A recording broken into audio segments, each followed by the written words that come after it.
नमस्कार दोस्तों, मैं राज पांडे। आप देख रहे हैं आरसीएन टुडे। आइए जान लेते हैं अभी की बड़ी खबर, मुख्य समाचार के बारे में। अभी की लेटेस्ट अपडेट के बारे में बात करेंगे। पूरी खबर विस्तार से देंगे।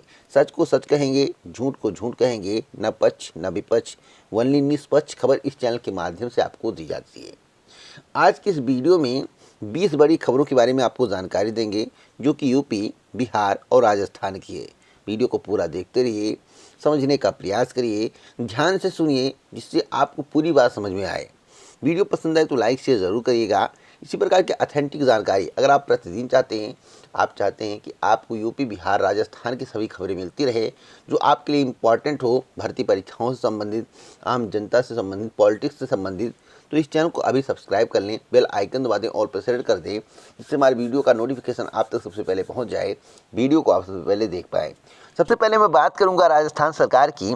राजस्थान सरकार के द्वारा चुनाव से पहले जो भी घोषणा पत्र में जिक्र किया गया था, युवाओं के लिए, प्रतियोगी छात्रों के लिए, बेरोजगारों के लिए एक एक वादा पूरा किया जा रहा है। राजस्थान सरकार चुनाव के मद्देनजर कोई भी कार्य नहीं कर रही है। चुनाव में अभी वक्त है। अगर चुनाव के मद्देनजर सरकार के द्वारा कोई कार्य किया जाता है तो उस पर सवालिया निशान खड़े होते और सभी लोग सवाल उठाते कि अभी तक कहाँ थे। 4.5 साल का समय बीत चुका है, अभी तक भर्तियां नहीं हुई हैं। चुनाव के पहले भर्तियां हो रही है तो भर्ती कैसे कंप्लीट होगी।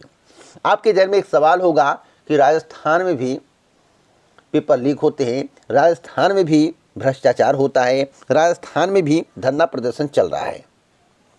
तो जिस राज्य में भर्तियां होंगी वहां पर पेपर लीक की घटनाएं होंगी। कहीं कहीं चरम पर होती हैं और कहीं कहीं कम होती हैं। तो राजस्थान सरकार के द्वारा लगातार भर्तियों का विज्ञापन जारी किया जा रहा है।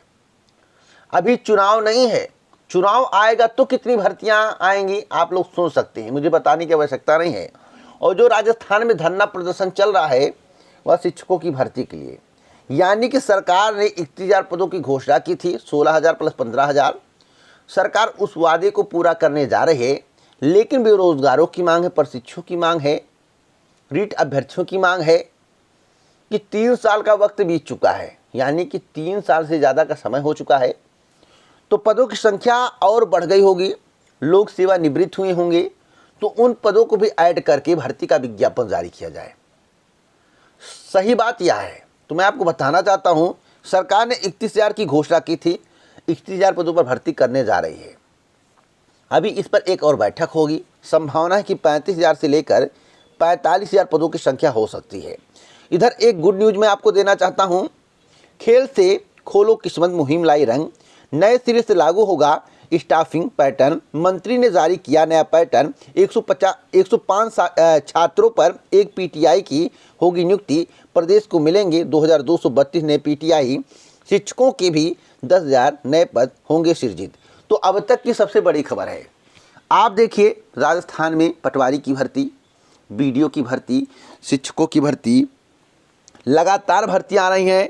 और राजस्थान सरकार ने कहा है, जिस भर्ती को आप कंप्लीट करा रहे हैं या जिस भर्ती का विज्ञापन जारी करने वाले हैं या जिस परीक्षा के बारे में आप सोच रहे हैं, उनका एक बाकायदा भर्ती परीक्षा कैलेंडर जारी किया जाए और निर्धारित समय पर परीक्षा का आयोजन किया जाए। और भर्ती परीक्षा का आयोजन करने के बाद जल्द से जल्द रिजल्ट जारी करके चयनित अभ्यर्थियों को नियुक्ति पत्र दिया जाए।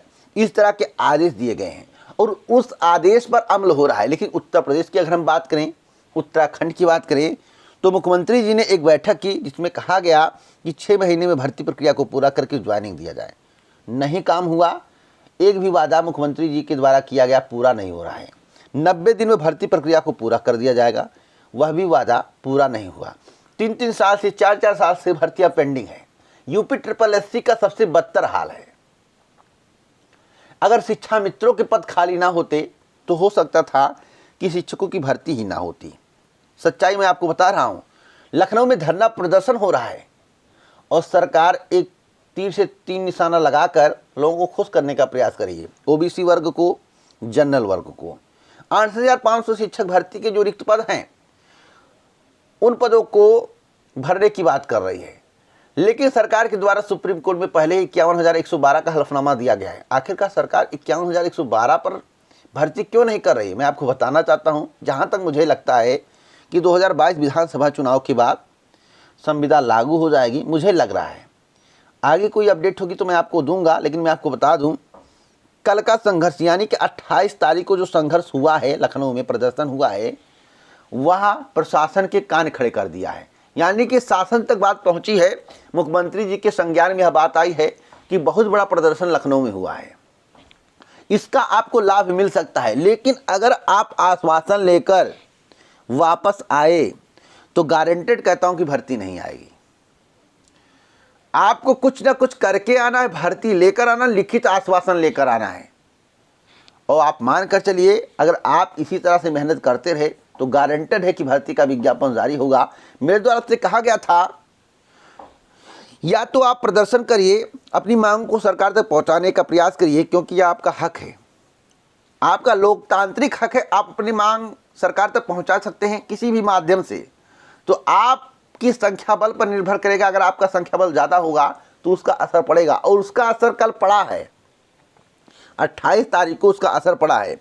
तो आप लोग परेशान मत होइए। अगर आप लगे रहेंगे, आश्वासन लेकर नहीं आएंगे, लॉलीपॉप लेकर नहीं आएंगे, तो गारंटेड है कि भर्ती का विज्ञापन 50,000 से अधिक पदों पर जारी होगा।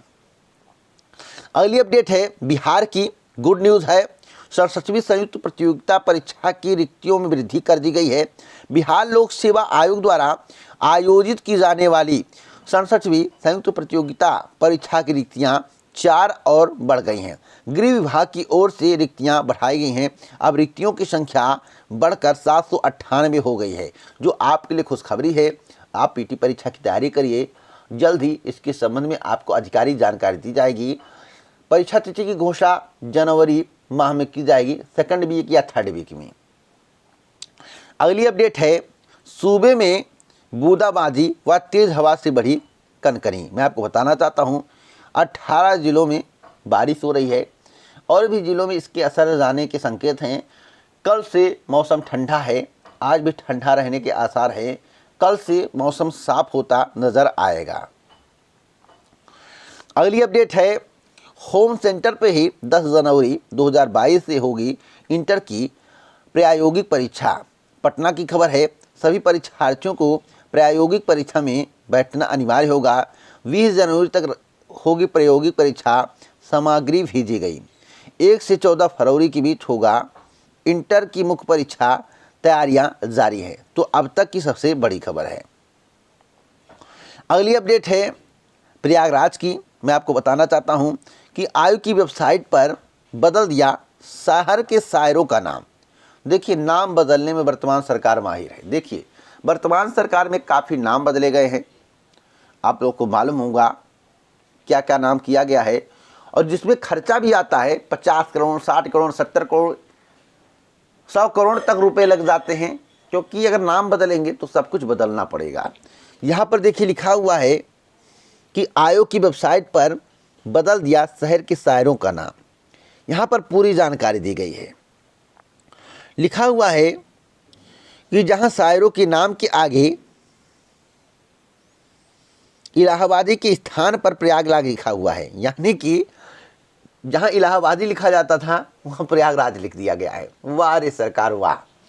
भाई, सरकार की माया अपरंपार है, और इस माया को हम आज तक नहीं समझ पाए हैं। हो सकता है कि अंधभक्तों को समझ में आ गया हो। देखिए, अंधभक्त सभी पार्टियों के होते हैं, सपा के भी होते हैं, बसपा के भी होते हैं, कांग्रेस के होते हैं, और बीजेपी की भी है, सभी पार्टियों के होते हैं। एक अंधभक्त होते हैं या महाअंधभक्त होते हैं। तो महाअंधभक्त कहेंगे वाह, सरकार ने क्या काम किया है। तो भैया, आयोग की वेबसाइट पर बदल दिया शहर के शायरों का नाम। अब तक की सबसे बड़ी खबर है, अंग्रेजी वर्जन में इलाहाबादी के स्थान पर लिखा प्रयागराज। अगली खबर नई प्राथमिक शिक्षक भर्ती को लेकर है। 97,000 नई प्राथमिक शिक्षक भर्ती की मांग की जा रही है। लखनऊ में विशाल धरना प्रदर्शन चल रहा है। आपको भली भांति मालूम होगा, कल विधानसभा का घेराव किया गया और प्रशासन के हाथ पांव फूल गए। आप अपनी स्क्रीन पर जो तस्वीर देख रहे हैं या प्रशिक्षु हैं, यहाँ पर साफ साफ लिखा हुआ है, डीएलएड प्रशिक्षितों ने घेरा विधान भवन, बापू चौराहा जाम कर किया हंगामा, किया नारेबाजी। पुलिस ने काफ़ी मशक्क़त के बाद प्रदर्शनकारियों को भेजा इको गार्डन। यहाँ पर देखिए, हाथ पकड़कर खींचा जा रहा है। अगर आप प्रतियोगी छात्रों का, युवाओं का, बेरोजगारों का हाथ पकड़कर खींचेंगे तो टांग पकड़कर खींच देंगे 2022 में प्रशिक्षित। आप बातों को समझ रहे हैं? अगर बेरोजगारों का हाथ पकड़कर खींचा जाएगा, टांग पकड़कर खींचा जाएगा, तो यही बेरोजगार युवा, यही प्रतियोगी छात्र 2022 में सरकार का टांग पकड़कर खींच देंगे।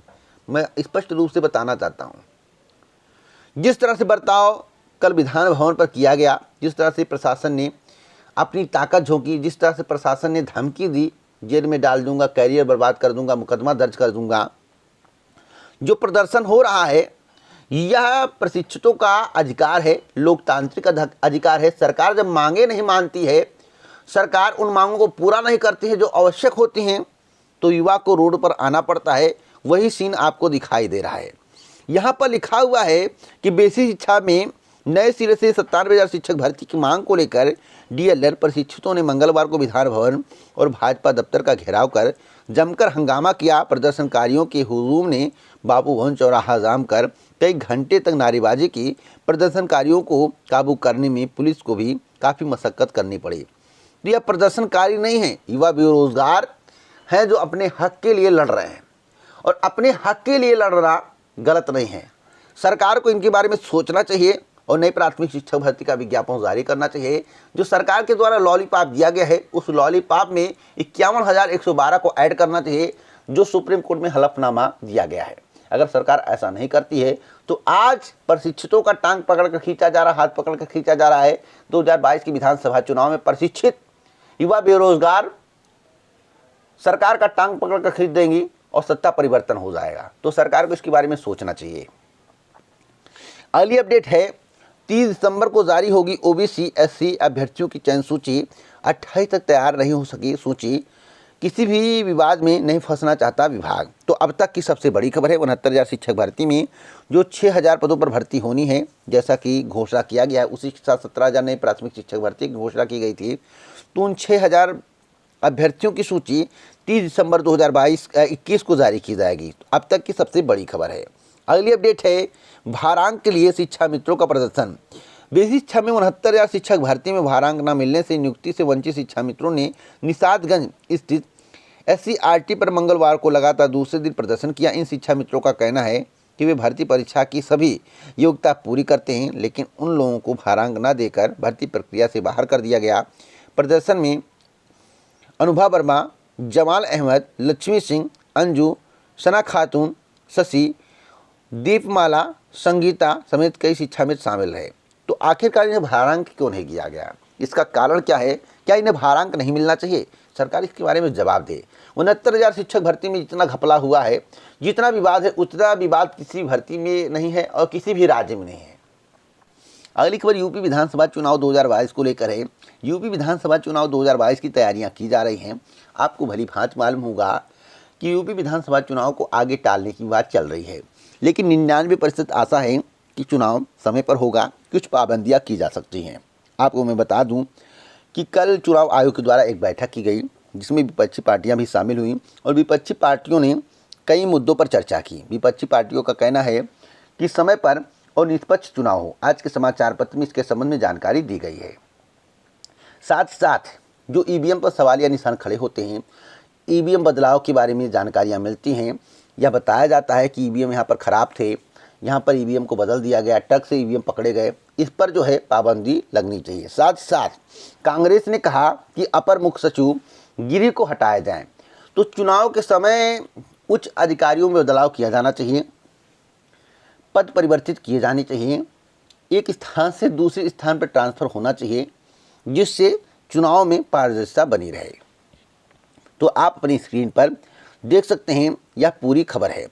आदर्श आचार संहिता के संबंध में जो जानकारी थी मेरे द्वारा बहुत पहले आपको बताया गया था कि आदर्श आचार संहिता 9 से 17 जनवरी 2022 के बीच में लगेगी, और उसी के बीच में लगेगी अगर निर्धारित समय पर चुनाव होता है। अगली अपडेट है उत्तर प्रदेश उच्चतर शिक्षा सेवा आयोग की। उत्तर प्रदेश उच्चतर शिक्षा सेवा आयोग में सदस्यों के सभी रिक्त पद जल्द ही भर लिए जाएंगे। 2 नए सदस्यों की नियुक्ति कर दी गई है और एक अन्य सदस्य की नियुक्ति प्रक्रिया चल रही है। सदस्यों की संख्या पूरी होने के बाद आयोग को बड़ी राहत मिलेगी। असिस्टेंट प्रोफेसर भर्ती की प्रक्रिया अब समय से पूरी होने की उम्मीद है।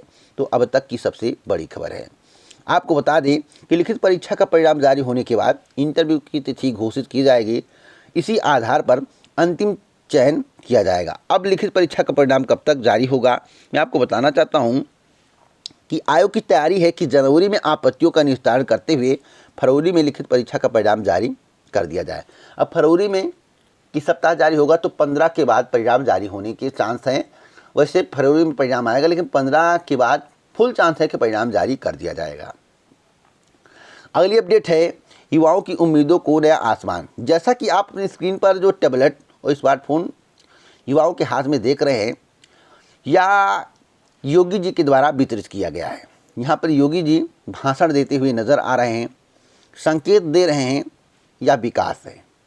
और मैं आपको बताना चाहता हूँ, जो आप स्टेडियम देख रहे हैं, इसका नाम भले ही बदल दिया गया हो, लेकिन यह स्टेडियम किसके द्वारा बनाया गया है और किसके द्वारा बनवाया गया है। देखिए, सपा शासनकाल में इस स्टेडियम का निर्माण किया गया। कितना खूबसूरत स्टेडियम है, और इसे बीजेपी ने अपना नाम दे दिया, यानी कि बीजेपी ने नाम परिवर्तन कर दिया। तो मेरे द्वारा आपसे बार बार कहा जाता है कि बीजेपी के द्वारा नाम परिवर्तन किया जाता है। कुछ लोग कहते हैं कि आप बीजेपी की बुराई करते हो। मैं बीजेपी की बुराई नहीं करता हूँ, सच्चाई बताता हूँ। अगर सपा सरकार के द्वारा या बसपा सरकार के द्वारा सत्ता परिवर्तन होने के बाद बीजेपी के कार्य को अपना नाम दिया जाए, तो यह पूर्णतः गलत है। जो भी ऐसा करेगा, मैं उसके खिलाफ आवाज़ उठाऊंगा। और मैं आपको बताना चाहता हूँ, सरकार को अपने किए गए कार्यों पर बखान करना चाहिए, यानी कि सरकार जो खुद करे उसी पर चर्चा करे। दूसरे का बनाया हुआ काम अपने नाम करवाना यह पूर्णतः गलत है, जो वर्तमान सरकार कर रही है। इसका मैं हमेशा विरोध करता हूं। खुद निर्माण करो और खुद गुण गाओ, यह सबसे अच्छा है। लेकिन कोई दूसरा निर्माण करे, आप गुण गाओ, यह बुरा है। और सभी को इसके बारे में भली भांति मालूम होता है, लेकिन अंधभक्तों को कुछ दिखाई नहीं देता है। अंधभक्त सभी पार्टियों में होते हैं, जैसा कि मेरे द्वारा आपको बताया गया है। अब जो लैपटॉप की बात बीजेपी के द्वारा की जा रही थी कि पैसा फूंका जा रहा है, लैपटॉप वितरित किया जा रहा है, मैं आपको बताना चाहता हूँ वही कार्य मुख्यमंत्री जी स्वयं कर रहे हैं, बीजेपी स्वयं कर रही है। अब टैबलेट और स्मार्टफोन दे रहे हैं। अरे अखिलेश सरकार में आपको लैपटॉप तो मिला, यहाँ पर टैबलेट और स्मार्टफोन मिल रहा है। और किसे किसे मिलेगा, आदर्श आचार संहिता के पहले किसे वितरित किया जाएगा, किसे नहीं वितरित किया जाएगा, चुनाव के बाद क्या होगा, इसके बारे में कुछ भी किसी को जानकारी नहीं है। तो अगर आपको इसी प्रकार की ऑथेंटिक जानकारी चाहिए, तो आप इस चैनल को सब्सक्राइब कर बेल आइकन दबाएं और प्रेस कर वीडियो को लाइक शेयर करना मत भूलिए। जय हिंद, जय भारत, नमस्कार।